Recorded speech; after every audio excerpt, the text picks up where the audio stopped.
the fact that I believe each and every one of you is exactly where you deserve to be in life, or where you belong, or, you change the wording, where you want to be. So if you're not a millionaire and you're not happy with your life, guess what? You are where you deserve to be. And the reason I'm going to say that is as follows. I had a bad luck this, or I tried this, or I can't pull off that, blah, blah, blah, blah. It's impossible to exist somewhere where you're not comfortable. If I were to say, lay on these red hot stones, and you tried to do it, you'd get up and move because it hurts, it's not comfortable. You have to get out of that position.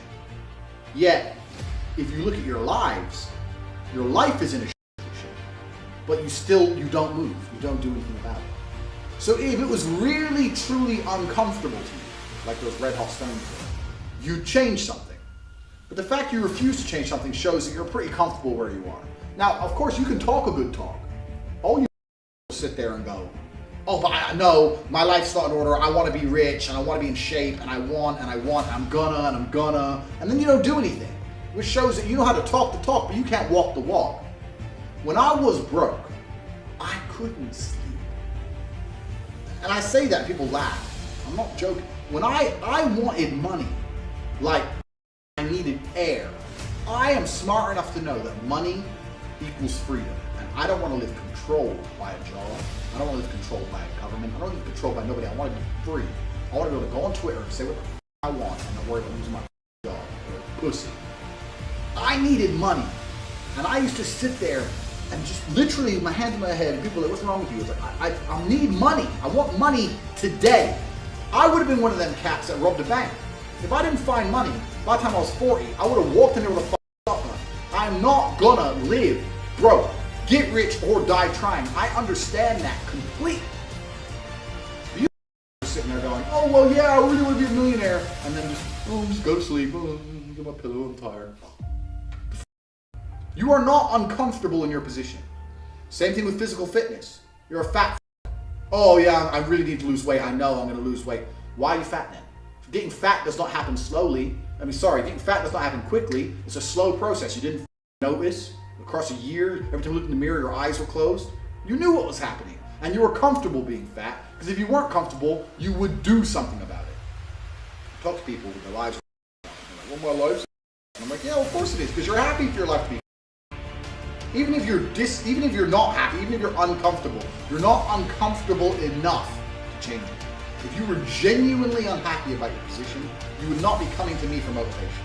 If you were genuinely pissed off about your situation, you would not need me to motivate you. You would motivate yourself, and you would do something to change it yourself, but you don't. I believe there's only 3 reasons people are not rich. One of 3 reasons. They're either stupid, arrogant, or lazy. Stupid is actually the smallest category. People think, oh, there's a lot of stupid people. There are, but I know a lot of stupid people with a lot of money, right? There's so much money in the world. To be too stupid to generate money, I think is less than 5% of the population who are genuinely too dumb to ever make a good wage. Then you have arrogant and lazy, and these are the 2 most common.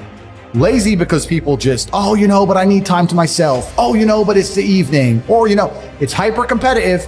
There are people who do not need times to themselves. There's a guy in Islamabad who'll do your job online for $3 an hour and he doesn't sleep. You're going to lose, right? So if you're going to be lazy in any regard, you have to understand there are people like me who are billionaires who work 18 hours a day. When I finish this, I get into my car and I open my laptop and I work on my way to my next appointment. And I'm going to work all night till the day I go. When I go to sleep, I close my laptop and I'm asleep a minute late. I work. That's all I do. Men used to go to war and fight each other in physical combat. And now we don't because we're more civilized in some regards. Violence is still the bottom line of society, but we try and avoid it. Men are constantly doing combat by showing each other how we can move world with money. We're constantly in combat because of our status. 99% of what men do is for status. We want to be in good shape for status. We want the fast car for status. We want the nice house for status. We want the diamond watch. We want the hot girl. This is all for our status. Look at me. I'm the big dog. This is how we compete with each other.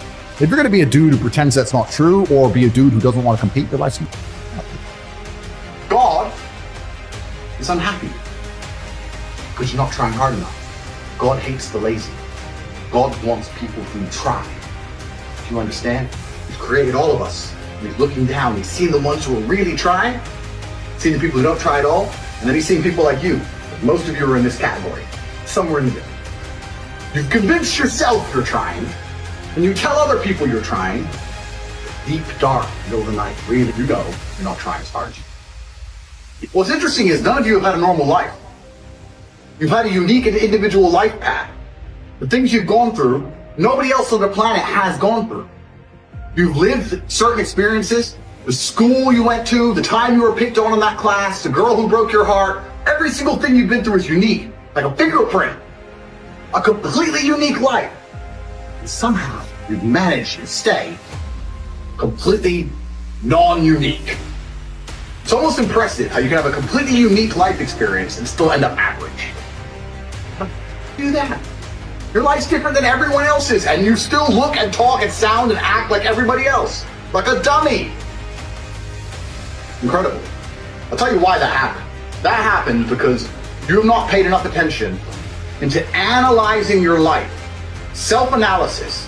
Every single time something good happened to you, every single time something bad happened to you, you've not spent enough human hours sitting and thinking and trying to work out why it happened. How to make sure the good things happen more often, how to make sure the bad things happen less often. What was God trying to teach you? Everything that's happened to you has been sent from God himself to guide you on a unique path. Everything good and everything bad. And the point of the unique path is that you end up a unique person. But you are failing! If you're a full-grown man, you should feel deep shame at the fact that you can't do what I can do. Yeah, I'm top G. I am your superior in every human metric. Any way you can possibly measure humans, I surpass you. Yes, I agree. But you should still be angry in your heart that I destroy you so easily. You should feel sad about that. Move the world with money. My unique life path has led me to have a very unique human experience as top G, the most respected man on the face of the planet, the most Googled person on earth. Everybody loves top G. All the women want him, the men want to be him. That's who I am. My unique life path has resulted in me being a super unique person. And your unique life path has resulted in nothing. You're still and you're still average and you're still a loser.